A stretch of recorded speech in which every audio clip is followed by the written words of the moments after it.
Well guys, film की कहानी एक फैमिली पर बेस है जिनमें हम बेन लुइस और उनकी बेटी एग्नेस को देख पाते हैं, जो एक अमेरिकन कपल है और वो लोग वेकेशन मनाने के लिए इटली पहुंचे हुए हैं, जहां उन लोगों की मुलाकात एक इंग्लिश कपल पैडी और कायरा से होती है, साथ ही उनके छोटे बेटे एंड से भी, जो बोलना नहीं जानता। साथ ही वो लोगों से फेमिलियर भी नहीं होता, जो चीज उसकी मॉम कायरा उन्हें बताती है। जिसके साथ साथ हम देख पाते हैं कि बार बार डेल्टॉन फैमिली पैडी की फैमिली से टकराती रहती है और ऐसे ही उन लोगों की दोस्ती हो जाती है, जहां पैडी बेन की फैमिली को डिनर के लिए इनवाइट करता है, जहां वो सभी पहले तो अनकंफर्टेबल रहते हैं, लेकिन धीरे धीरे उनकी दोस्ती अच्छी हो जाती है और इवनिंग डिनर एंजॉय करने के बाद वो सभी अपने अपने घर चले जाते हैं। साथ ही हम ये भी नोटिस कर पाते हैं कि बेन और लुइस का रिलेशनशिप अच्छा नहीं चल रहा है, जिसके साथ साथ लुइस को पता चला है कि फिर से उन्हीं इंग्लिश कपल ने यानी कि पैडी ने उन लोगों के रिमोट रूरल हाउस में उन लोगों को इनवाइट किया है, जहां पहले तो लुइस जाने से मना कर देती है, लेकिन नोटिस कर पाती है कि बेन का काफी मन है, तो उस वजह से वो भी वहां जाने के लिए अग्री कर जाती है। और हम देख पाते हैं कि शुरुआती 2 दिन काफी अच्छे से बीतते हैं, लेकिन लुइस अनकंफर्टेबल फील करना शुरू करती है, वो भी तब जब वो नोटिस करती है कि पैडी उसके बेटे एंड के साथ अच्छे से बिहेव नहीं करता, साथ ही वो काफी अब्यूजिव है उसे लेकर। और उसका ये अनकंफर्टेबलनेस शुरू होता है जब वो कपल्स उन लोगों को डिनर पर इनवाइट करते हैं, लेकिन उन्हें पता नहीं होता कि पैडी और कायरा बच्चों को घर पर ही छोड़कर जाने वाले हैं, वो भी एक अननोन शख्स के साथ जो उनकी बेबी सिटिंग करने वाला है। पर फिर भी लुइस उन लोगों के साथ डिनर के लिए जाने के लिए अग्री कर जाती है और डिनर टेबल पर हम देख पाते हैं कि पैडी लुइस की वेजिटेरियन होने का मजाक उड़ाता है, साथ ही उसकी वेजिटेरियनिज्म को काफी सारी मीट कंटेन मील को ऑर्डर करके चैलेंज करता है, जिससे लुइस काफी अच्छे से हैंडल करती है। लेकिन लुइस और बेन थोड़ा अनकंफर्टेबल हो जाते हैं, वो भी तब जब पैडी और कायरा उन दोनों के सामने ही ड्रंक होकर मेकआउट कर रहे होते हैं। जिसके बाद जैसे ही वो लोग उस डिनर यानी कि उस डाइनिंग से निकलते हैं, तो हम नोटिस कर पाते हैं कि बेन सिर्फ जरा सा हाथ आगे बढ़ाता है तो पैडी उसके हाथ में बिल थमा देता है, मानो जैसे वो उसके पूछने का ही वेट कर रहा हो, जो देखकर लुइस को थोड़ा अजीब लगता है और साथ ही बेन को भी। पर घर लौटते हुए पैडी काफी हार्श ड्राइविंग कर रहा होता है, वो भी लाउड म्यूजिक के साथ, जो चीज लुइस को थोड़ा अपसेट कर देती है। पर चीजें उसे ज्यादा खराब तब लगती है जब वो नोटिस कर पाती है कि एग्नेस रात में अपने कमरे से मिसिंग है, जिसे ढूंढते हुए वो पैडी और कायरा के कमरे में आ पहुंचती है, जहां वो नोटिस कर पाती है कि पैडी और कायरा ऑलमोस्ट हाफ नेकेड है और उन दोनों ने एग्नेस को उनके पास सुलाया है, जिस वजह से वो फैमिली उसी रात को वहां से निकलने का डिसीजन बना लेती है। पर अनफॉर्चुनेटली उन्हें वापस आना पड़ता है, क्योंकि एग्नेस ये रियलाइज करती है कि उसने अपनी रैबिट डॉल वहीं पर छोड़ दी है। और जैसे ही वो लोग घर के अंदर पहुंचते हैं तो लुइस कायरा को वो सारी बातें बताती है जिस कारण वो लोग यहाँ से जा रहे थे, और उस वजह से कायरा उन्हें ये सच बताती है कि उसे उनकी बेटी से एक अटैचमेंट हो गया था, क्योंकि उसकी भी एक बेटी थी जिसका नाम मैरी था। पर अनफॉर्चुनेटली एक हादसे में उसकी मौत हो गई, और जब रात के वक्त एग्नेस अपनी मॉम को याद कर रही थी तो कायरा को ऐसा लगा कि उसे उसकी बेटी बुला रही है, जिस कारण ही उसने उसे कंसोल किया और वो उसे अपने साथ अपने कमरे में सुलाने के लिए लेकर चली गई। और इन इमोशनल बातों के कारण वो कपल फिर वहाँ रुकने का डिसीजन बना लेते हैं। पर जब लुइस किचन में काम कर रही होती है तो उसके हाथ में थोड़ा सा स्लिट लग जाता है, वो भी नाइफ की मदद से, जिस कारण उसका हस्बैंड बेन उसे याद दिलाता है कि पैडी एक डॉक्टर है तो उसे चिंता करने की जरूरत नहीं। लेकिन पैडी उन्हें बताता है कि उसने उन लोगों से झूठ कहा था, जो चीज उनके समझ नहीं आती। और पैडी उन्हें बताता है कि वो कोई डॉक्टर नहीं बल्कि वो अनएम्प्लॉयड है, यानी कि वो कोई भी काम नहीं करता, जो सुनकर वो कपल काफी हैरान हो जाते हैं। लेकिन पैडी और कायरा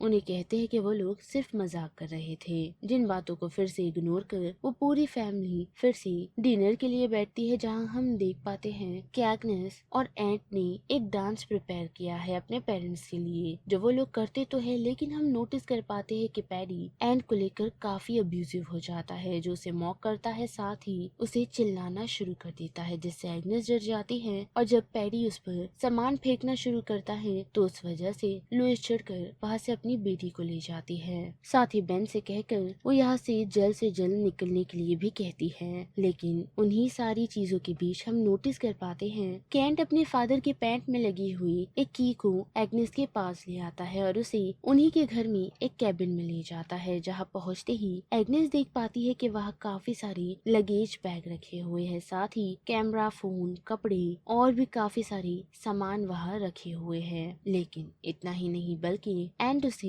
एक फोटो एल्बम भी दिखाता है जिसके अंदर पेरी और कायरा अलग अलग बच्चों के साथ मौजूद है और साथ ही अलग अलग कपल्स के साथ भी, जो ऑलमोस्ट हॉलीडेज की ही पिक्चर है जिनमें हर बार उनके बच्चे बदलते रहते हैं। यानी कि पेरी और कायरा जिस कपल को अपने झांसे में फंसाते हैं उसके बच्चे को अपने साथ रख लेते हैं, जो सेम चीज उन लोगों ने एंड के साथ भी की और वो बोल ना पाए इसलिए उन्होंने उसकी टंग को कट कर दिया और तब से ही एंड उन लोगों के साथ रह रहा है। यानी कि अब दूसरा शिकार और कोई नहीं बल्कि बेन की फैमिली है, जो जानकर एग्नेस काफी हैरान हो जाती है और वहाँ से निकलते ही वो अपनी मॉम को अपने साथ ट्रिक करते हुए बाथरूम ले जाती है, वो भी खुद को थोड़ा सा स्लिट करते हुए, जिस कारण उसकी मॉम उसे वॉशरूम ले जाती है। और वॉशरूम में पहुँचते ही हम देख पाते हैं कि एग्नेस अपनी मॉम को पेडी और कायरा की उन्हीं कैबिन्स वाली सारी फोटोज को दिखाती है, जिससे लुइस को समझ आता है कि ये कपल एक सीरियल किलर है जो अब उनकी फैमिली के पीछे पड़े हुए हैं, जिस वजह से वो बेन को अपने पास बुलाती है और उसे इन सारी चीजों के बारे में बताती है। और तब तक हम नोटिस कर पाते हैं कि पेडी को भी इस बात की भनक लग जाती है और उसे समझ आ जाता है कि एंट ने उन लोगों को सब कुछ सच बता दिया है, पर फिर भी वो लोग शांत रहते हैं और हम देख पाते हैं कि बेन पेडी को कहता है कि वो लोग घर जाना चाहते हैं, जिस वजह से वो लोग अपने सामान को लेकर कार में डालते हैं और वहाँ से निकलने का डिसीजन बना लेते हैं। लेकिन जाने से पहले पेडी उन लोगों से पूछता है कि एक्चुअल रीजन क्या है, जिसके जवाब में लुइस उन्हें बताती है कि उन दोनों को यहाँ रहकर समझ आया है कि उन दोनों को अलग हो जाना चाहिए, जो वो लोग यहाँ से जाकर करने भी वाले हैं। और उन लोगों को गुड बाय कहकर साथ ही एन को दरवाजा खोलने के लिए कहकर वो लोग वहाँ से निकलने का डिसीजन तो बना लेते हैं। लेकिन पेडी एंड को रोक लेता है और दरवाजे को ओपन करने नहीं देता, बल्कि उसे उन लोगों के वहाँ से निकलते ही पानी में फेंक देता है, जिस वजह से एंड डूबना शुरू हो जाता है और उसे बचाने के लिए बेन कार रोककर उस लेक में कूद जाता है। पर जब तक वो एंड को वहाँ से बाहर निकाले तब तक पेडी उसकी वाइफ और बेटी को गन पॉइंट पर उन लोगों के सामने ले आता है, जिसके बाद उन लोगों को कैप्चर कर लिया जाता है और फिर उनके बैंक अकाउंट के सारे पैसों को खाली कर दिया जाता है। जिसके साथ साथ जब पेडी लुइस को इंजेक्शन की मदद से मारने का डिसीजन बना ही रहा होता है तो उस मौके पर लुइस अपनी जेब से एक नाइफ निकाल उस पर अटैक कर देती है, जिस वजह से कायरा का भी ध्यान भटकता है और वो लोग वहाँ से बच निकलने में कामयाब होते हैं। पर अनफॉर्चुनेटली वो लोग वहाँ से बचकर निकल नहीं पाते क्योंकि वो बेबी सिटर उस सिचुएशन पर आ पहुँचता है, जिस कारण वो लोग खुद को रूम में ही यानी कि उनके घर में ही खुद को लॉक कर लेते हैं। और उस मौके का फायदा उठाकर बेबी सिटर कायरा और पेडी को उस लॉक रूम से यानी कि उस कैबिन से निकालता है, जिसके बाद वो लोग एक एक कर उन लोगों पर अटैक करना शुरू करते हैं। पर हम देख पाते हैं कि सबसे पहले लुइस पेडी को बेवकूफ बनाने में कामयाब होती है उस पर एसिड डालकर, और फिर जब बेन बेबी सिटर का सामना कर रहा होता है तो बेबी सिटर उस पर हावी पड़ जाता है, लेकिन लुइस कुल्हाड़ी की मदद से उसे खत्म करने में कामयाब होती है, जिसके बाद वो सभी छत की मदद से घर से बाहर निकलने का डिसीजन बना लेते हैं। लेकिन जैसे ही ऑलमोस्ट सभी लोग छत की मदद से बाहर निकल तो जाते हैं, लेकिन कायरा उन लोगों पर गन तानती हुई वहां पहुंच जाती है, पर लुइस के सामने टिक नहीं पाती, जो उसे एक स्टोन की मदद से हिट कर देती है, जिस वजह से कायरा ऊंचाई से नीचे गिर जाती है, जिस कारण उसकी मौत हो जाती है। और उसकी आवाज सुनकर पेडी भी वहां आ पहुंचता है, जिसने एग्नेस को पकड़ लिया है और वो उस पर गन तान देता है, जिसे देखकर लुइस उसे छोड़ने के लिए कहती है और उन लोगों के साथ वो जो चाहे कर सकता है। पर पेडी उन लोगों को ये कहता है कि वो एग्नेस को मारेगा नहीं, बल्कि उसे अब कायरा की जगह लेनी होगी। पर जरूर वो बेन और लुइस के साथ कुछ कर सकता है, पर अनफॉर्चुनेटली वो कर नहीं पाता क्योंकि एग्नेस उसे उसी की इंजेक्शन से इंजेक्ट कर देती है, जिस वजह से पेडी का निशाना चूक जाता है और वो जमीन पर गिर जाता है, जिसे बेन देखता तो है और उसे शूट करने की कोशिश करता है, पर अनफॉर्चुनेटली उससे नहीं होता। पर वहाँ से निकलते हुए एंट पेडी के सर को काफी बड़े रॉक से बार बार हिट कर उसकी जान ले लेता है, जिसके बाद वो सभी उस सिचुएशन से निकल जाते हैं, वो भी एंड के साथ।